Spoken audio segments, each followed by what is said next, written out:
ওবায়দুল কাদের সাহেব কয়েকবার বলেছেন আওয়ামী লীগ ক্ষমতা থেকে বিদায় নিলে তাদের রাজনৈতিক প্রতিপক্ষের হাতে 2 দিনের ভিতরে ক্ষমতা থেকে পালানোর বা বিদায় নেওয়ার 2 দিনের ভিতরে তাদের 5 লক্ষ নেতাকর্মীকে খুন করা হবে। তাদের 5 লক্ষ নেতাকর্মী খুন হয়েছে 550 5 জন। কেন হয় না? এই কারণে তাদের হাত মানুষের রক্তে লাল থাকতে পারে, তাদের চোখ খুনের নেশায় সব সময় মাতাল হতে পারে, কিন্তু বাংলাদেশের জনগণ তাদের মতো নয়। এদেশের জনগণ তাদের দেশকে ভালোবাসে, তাদের মাটিকে ভালোবাসে, এই জন্য দায়িত্বশীলতার পরিচয় দিয়েছে। কেউ দোষী হলে বিচারের মাধ্যমে হবে, তবে অবশ্যই বিচারের নামে অবিচারের মাধ্যমে নয়, সুবিচারের মাধ্যমে। কেউ যদি অপরাধ করে তাকে শাস্তি দিতে হবে। বিগত সরকার সুবিচারকে নির্বাসনে পাঠিয়েছিল, এই জন্য এই বিচারপতিরা দম্ভভরে বলতে পেরেছিল যে আমরা শপথবদ্ধ রাজনীতিবিদ। এই কথার যারা প্রতিবাদ করেছিল সেই আইনজীবীদেরকে পরবর্তী পর্যায়ে হেনস্থ করা হয়েছে, অথচ এই আইনজীবীদেরকে পুরস্কৃত করার কথা ছিল। আমরা বর্তমান সরকারকে বলি অনেক সংস্কার করার ব্যাপারে আপনারা হাত দিয়েছেন, যতটা সম্ভব করুন, তবে আরেকটা বিষয়ে হাত দেন। একটা নিরপেক্ষ সরকার এটা পারবে, দলীয় সরকার হয়তো বা এটা করবে না। গত 54 বছরে বাংলাদেশে বিভিন্ন ধর্মের মানুষ যাদের হাতে নির্যাতিত হয়েছে, যাদের উপর জুলুম করা হয়েছে, সেটা খুন, ধর্ষণ, লুট, দখল যাই হোক, চাঁদাবাজি হোক, এদের নামের কালো তালিকা প্রকাশ করে দেন। এরা কারা? জনগণ এদেরকে চিনে নেব। কোনো জায়গায় কোনো কিছু ঘটলেই সাথে সাথে জামাতে ইসলামীকে দোষ দেয়, এটা এদের বদ খাসলত। এরা জাগরণেও জামাতকে ভয় পায়, এরা গুমের মধ্যেও জামাতকে ভয় পায়, জামাতের নীতি আদর্শকে ভয় পায়। এই ভয়ের জায়গা থেকে তারা ঘায়েল করতে চায় আমাদেরকে। কিভাবে ঘায়েল করতে চায়? নিজেরা অপকর্ম করে তার দায় আমাদের উপরে চাপায়। বলবেন যে প্রমাণ কি? মাত্র 2টা প্রমাণ দেয় উত্তরবঙ্গ থেকে, বেশি দেওয়ার দরকার নাই। হাজার হাজার প্রমাণ আছে। রংপুরের মৎস্যপল্লী, পীরগঞ্জ, যেখানে মিয়া আব্দুল ওয়াজেদ সাহেবের বাড়ি, সেই জায়গায় আমাদের হিন্দু ধর্মাবলম্বী ভাই বোনদের একটা পল্লী ছিল। সেই পল্লীতে গিয়ে প্রথমে গরু চুরি করলো, তারপরে সম্পদ লুণ্ঠন করলো, তারপরে তাদের ঘরগুলাতে আগুন জ্বালিয়ে দিল। সাথে সাথে কোনো বাস বিচার না করেই ক্ষমতার সর্বোচ্চ পর্যায় থেকে বলে দেওয়া হলো এটা জামাত শিবিরের লোকেরা করেছে। কোনো তদন্ত নাই, তদন্ত ছাড়াই বলে দিল। যুক্তি দিল পাশে মিঠাপুকুর উপজেলা, ওটা জামাতের ঘাঁটি, ওরা এসে এখানে এটা করেছে। কি চমৎকার যুক্তি! মাত্র 3 দিনের মাথায় সাহস করে সেই পল্লীর মজলুম ভাই বোনেরা বলে দিল জামাত শিবির এখানে আসেও নাই, এগুলা করেও নাই, যুবলীগের অমুক নেতার নেতৃত্বেই অপকর্ম হয়েছে। এই মামলা চলে গেল সাইবেরিয়ার হিমাগারে। এটার এখন আর কোনো খবর নাই, যেহেতু নেতা যুবলীগের। পানিতে কূপ দিলে কূপ এসে নিজের হাঁটুতে লাগে, তো হাঁটু বাঁচানোর জন্য মামলাই হতো। তারপরে আপনারা দেখেছেন গাইবান্ধার সুন্দরগঞ্জের এমপি ছিলেন, বুটে হোক অথবা বিনা বুটে হোক, লিটন সাহেব। তাকে কে বা কাহারা তার বাড়ির পাশে শুট করে তাকে খুন করেছে। সাথে সাথেই তৎকালীন প্রধানমন্ত্রী বলে দিলেন সংসদে দাঁড়িয়ে এই কাজ করেছে জামাত শিবির। যুক্তি হলো এই লিটন সাহেবের নেতৃত্বে সন্ত্রাসের মাধ্যমে জামাতে ইসলামীর তৎকালীন আমির অধ্যাপক গোলাম আজম সাহেবকে তারা গাইবান্ধাতে জনসভা করতে বাধা দিয়েছিল। এর প্রতিশোধ এতদিন পরে জামাত শিবির নিয়েছে।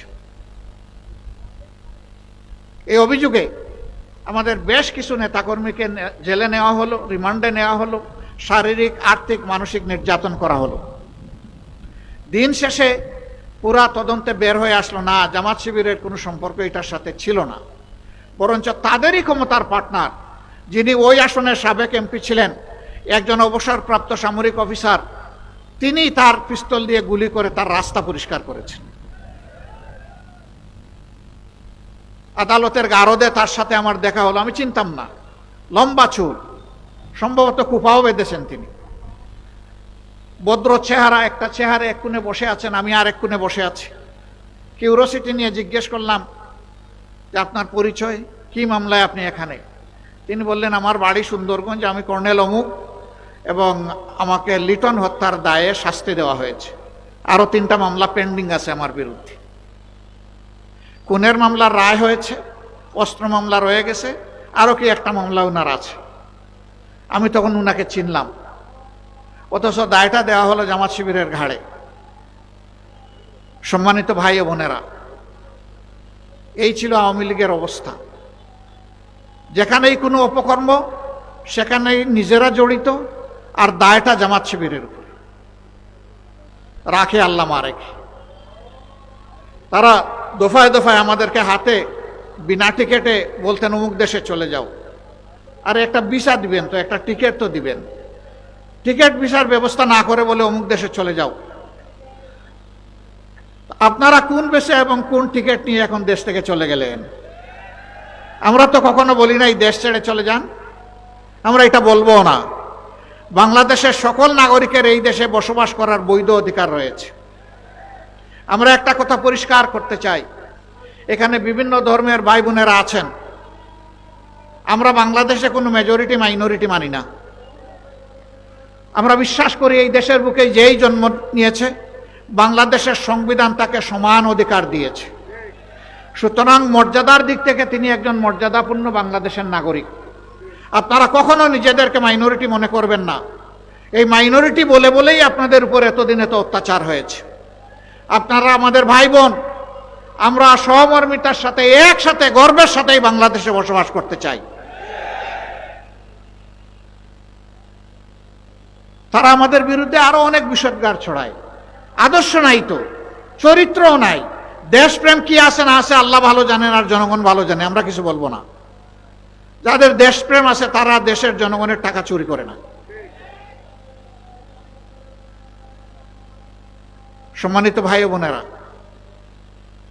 তারা বলে জামাতে ইসলামী ক্ষমতায় গেলে নারী সমাজকে ভয় দেখানোর জন্য বলে যে তোমাদেরকে ঘরের ভিতরে আটকায় ফেলবে, বের হতে পারবে না।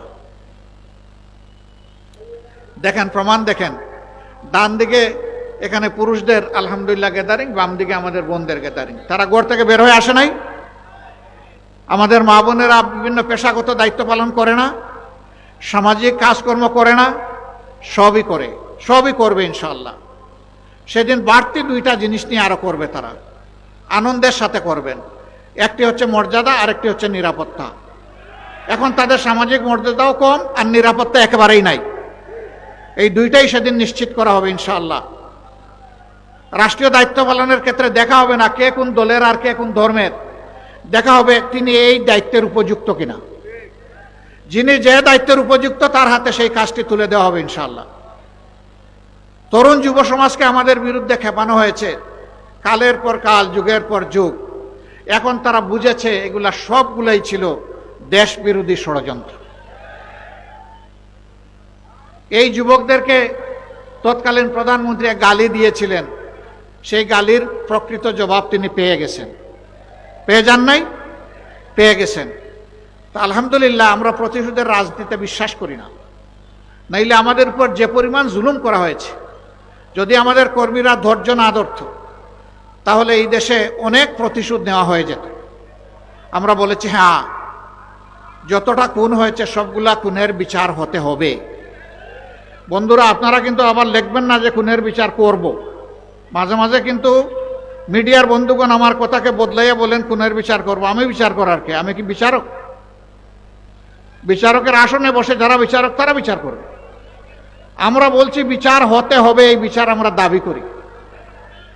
খুনের বিচার যদি না হয় তাইলে খুনের সংস্কৃতি বন্ধ হবে না।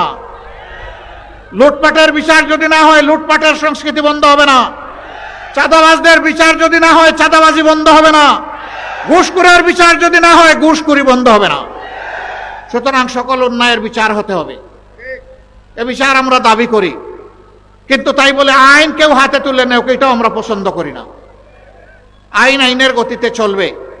বিচার করতে গিয়ে কোনো অবিচার হোক ওটাও আমরা চাই না। আমরা চাই ন্যায় বিচারের মাধ্যমে যার যেটা পাওনা সেজন্য সেটা পেয়ে যায়। এইরকম একটা বাংলাদেশ আমরা গড়তে চাই।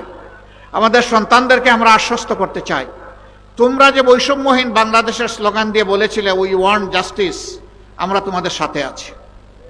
আমরা তোমাদেরকে ভালোবাসি, তোমাদের অবদানের জন্য আমরা তোমাদের কাছে কৃতজ্ঞ এবং তোমাদেরকে আমরা শ্রদ্ধা করি।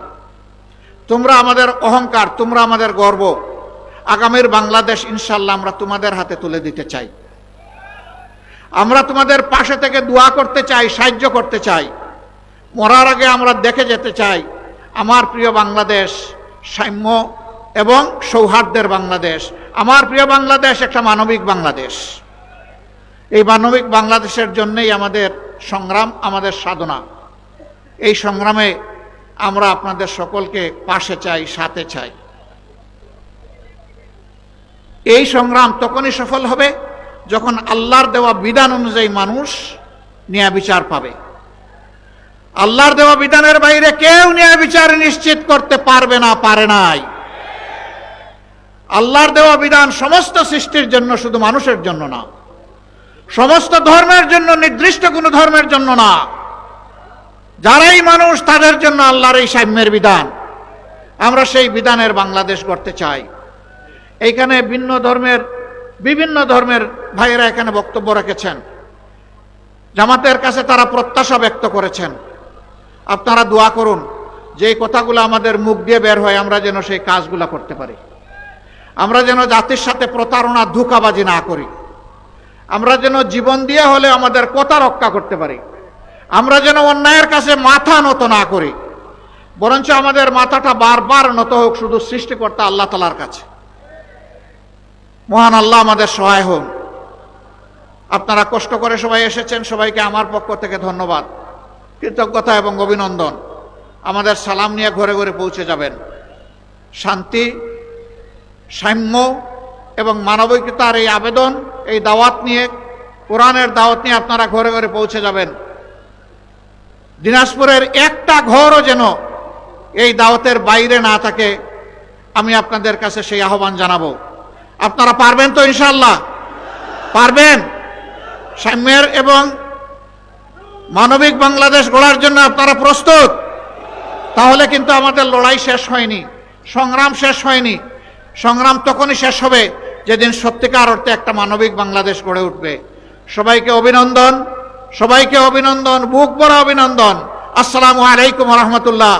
বাংলাদেশ জিন্দাবাদ, বাংলাদেশ জামাতে ইসলামী জিন্দাবাদ।